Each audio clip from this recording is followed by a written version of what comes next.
Hey, happy day 523. I have to look. 523 of What's She Up To Now. Drinking my weird Primal Greens brown colored drink. It's good for me. It's good for my heart. I'll drink it. I drink it every day. Most every day. I'm not going to say every day, but every day I try to drink it. I make sure I drink at least a red or a green drink every day because it's good for me. It's good for my heart. And actually, they don't taste that bad, but they look terrible. They're usually this brownish green color that isn't awesome. However, it makes me feel good. So day 523, I wrote tip because I was sharing the expression of the metaphor tip of the iceberg in my Supersize Your Business and just my Facebook Live today, and talking about what that metaphor means and what it means to me. It's meant a lot to me. I don't think you can go on social media nowadays and not have seen a graphic representation of that and not know the meaning of the tip of the iceberg. 10% of what is knowable and what we see, what we actually see and experience is all that we see of a challenge or an obstacle. But the real challenge or the real obstacle or real opportunity is 90% unseeable and unknowable because we can't see it, and we can't see we can only see what we look for, but we don't even know to look for the other 90% of a situation or a problem or an obstacle or an opportunity, right? We don't even know what we're looking for. So if we don't know what we're looking for, we won't see it until we start to see pieces of it a little bit at a time. So whenever we're going for a big goal or a big thing like starting our own business or going from the offline to the online world, we can't possibly know, even if we've got a lot of experience with something similar, how it's going to play out or how it's going to play out for us. Like an iceberg floating in the ocean after it's broken off from a glacier, we only see the little tip that's floating. Think of yourself floating in a pool. When you're floating in a pool, your head's showing, right? But the rest of you, 90% of you, is underwater. Same thing with an iceberg or anything else floating in the water for the most part. A little bitty tip of it will float on the top, and all of the bigger mass part of it is underneath. This works for opportunities, it works for problems, it works for anything that we want in our life. I was thinking about different examples of how this has played out in my life where I thought I could plan something out and know about it, and it's just not something that we can know or plan every aspect of. It used to be a kind of a procrastinator, and I would put off projects because I would think I had to have it all figured out before I could start that project. And the truth is, until we actually start the project or start the thing we're moving toward, think of a relationship. Until you ask someone out or talk to them, you don't know if you're going to have a relationship with them or not. Until we take that first step toward a big goal or a project, we don't know what all we have to do in order to achieve it. I used to plan out and try to organize, how am I going to get this goal, this thing I want? And I think of in high school, I wanted this massive stereo system because I loved music back then. And when I went to college, I wanted to be able to take this cool stereo system with me. We had these big cabinets that we put each of the components in, and then the bigger the speakers, the better. And I planned out this strategy of what I was going to do and how many hours I was going to have to work and what I was going to have to do in order to get enough money to buy this stereo because I wanted this stereo. And of course, about 2 or 3 days into my plan of how I was going to get this stereo, something happened and either the job changed or we weren't going to have any overtime, but I was no longer going to be able to follow my plan to get this stereo the way I had originally planned. Well, did I give up and not go for the stereo? Of course not.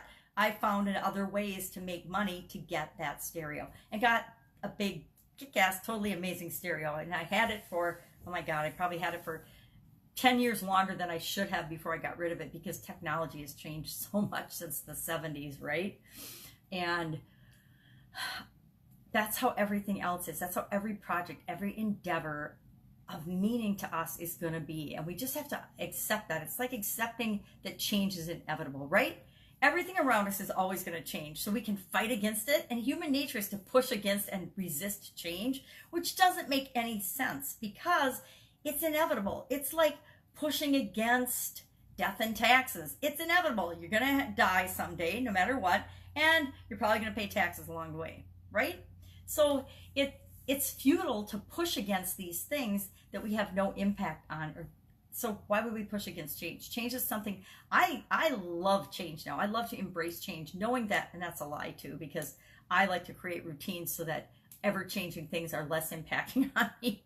But humans, we need to embrace change. We need to get excited about it and excited about the possibilities, because it's going to keep happening to us.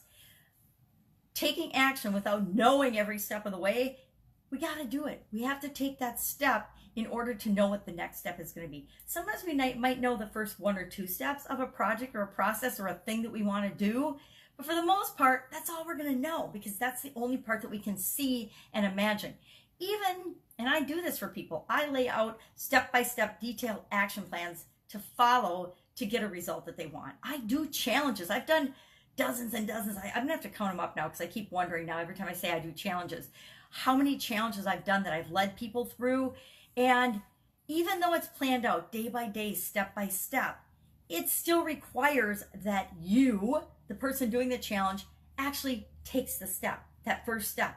And how you take that first step and apply that first step and do that action is going to be similar in some ways, but different than everybody else, because we're all unique and different. So how I actually do a challenge and participate in it is going to be different than how Joe or Sally or Sam or Tim do that same exact step. Even though we all have the same plan, even though we have the same blueprint, the same map, the same daily what we're going to do, we're each going to experience it differently, and it's going to open up the unknowable, the unseeable for each of us along the way differently than anyone else.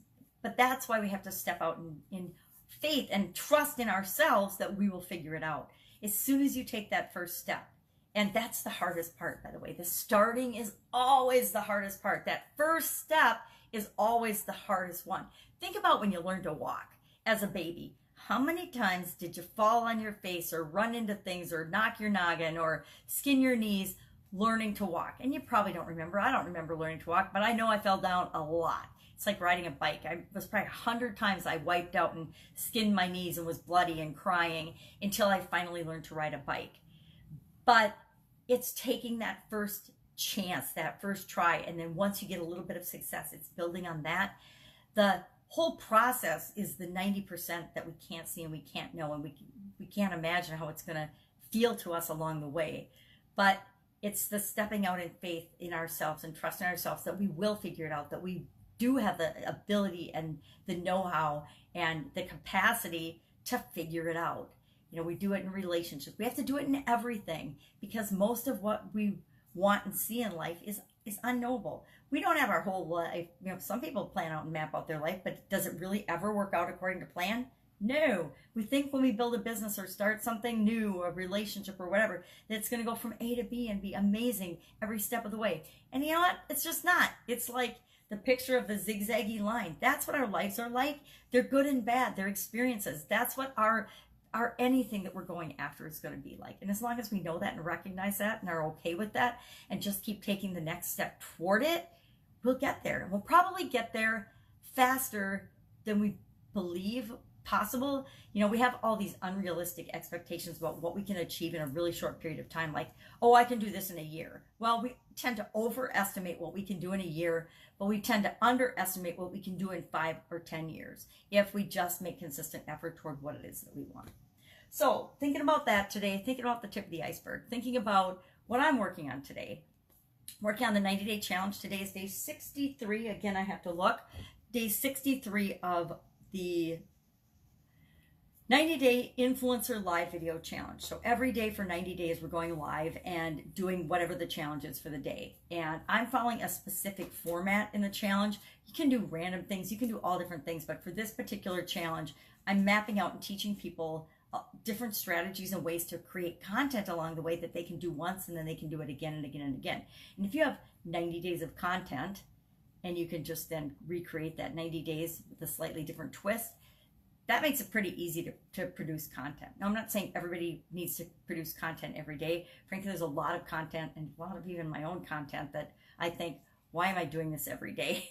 But I do it every day for personal reasons, and I'll share those someday, but not today. Because do I have to do it every day? Absolutely not. Is it of value every day? It's of value to me, maybe not to everybody else, but it's important to me to have consistency and routines in my life because of other things that are going on in my life. So today is the offer part of the Sideways presentation, phase 3, which is all about internal struggles, internal, I call them robes,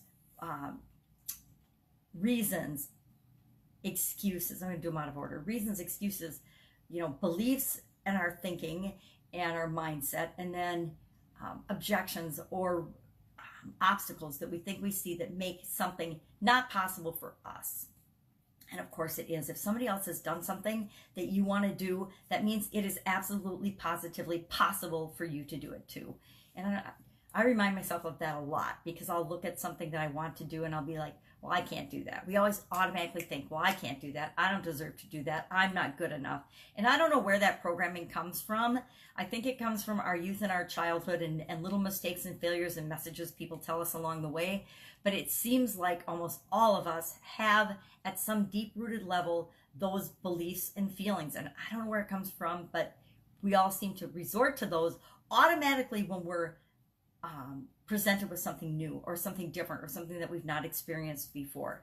And so we have to figure out how to overcome them in ourselves, and then also help other people to overcome those automatic beliefs so that they know that it is possible for them. If anybody else has ever done it, you can do it too. If it exists, even if it doesn't exist, and if you think about it, if you come up with an idea and no one on the planet has ever done it before in any way, shape, or form, you can absolutely positively pull it off, because you wouldn't think of the idea if it weren't possible for you to orchestrate and make that happen.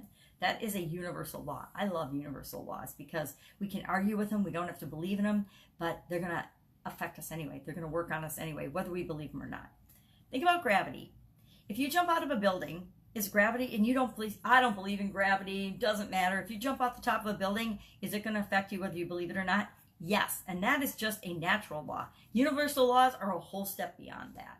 And it doesn't matter what you think. It doesn't matter what you believe. It doesn't matter if you even know about them or not. They act upon all human beings the same way. It's inherently the same, and I guess we'd call fair, because everybody is acted upon the same way by universal laws, whether we believe them or not. So you might as well use them in your favor, right? That's a topic for another day. So 90-day challenge. Adorable little granddaughter will be here soon. It's looking like rain. I have a ton of business and personal errands and things and loose ends that have to get tied up and done in the next couple of days. So continuing to work on them. And it's details. It's like, do you need the details of documenting my journey? Probably not. Do you need to know that I have to pay bills and set up things and meet with attorneys and talk to accountants? Maybe, maybe not, but we'll get to those. If you want to know about those things, ask, and I'll be glad to share those. But for the most part, it's like watching a television show. They don't show you every time somebody goes to the bathroom, right, or eats a meal, because it's information that's not pertinent to the topic or the subject at hand. And this topic is all about transitioning from offline to online business. And so maybe some of the topics I've been covering lately, the things I'm thinking about and mindset and stuff, maybe they're not germane in your opinion, but then just don't listen. Don't watch me. All right. I'll, of course, do it tomorrow. Go out, make it a fantastic day. Take that next step in faith. Know that when you move, when you take action towards something that you want, it might not be the perfect next step. It doesn't have to be. It just has to be action toward what it is that you want. And then things will show up. It's like magic almost. It's like I take a step toward what I want, and all of a sudden, all sorts of opportunities and possibilities show up for me to show me what I really should be doing next. Because let's be honest, we don't always take the next right step, right? I've gone down a lot of wrong roads in my life and in my career. It's all part of my overall journey. But I've been in businesses that I'll be in for a year, and I just shake my head and I'm like, why the hell am I doing this? I hate this business. And so then we just self-correct and we adjust and we do something different. That's how our whole life is. Let it unfold and enjoy the journey. Enjoy the process. That's what it's all about. All right, catch you tomorrow. Bye. Have a great day.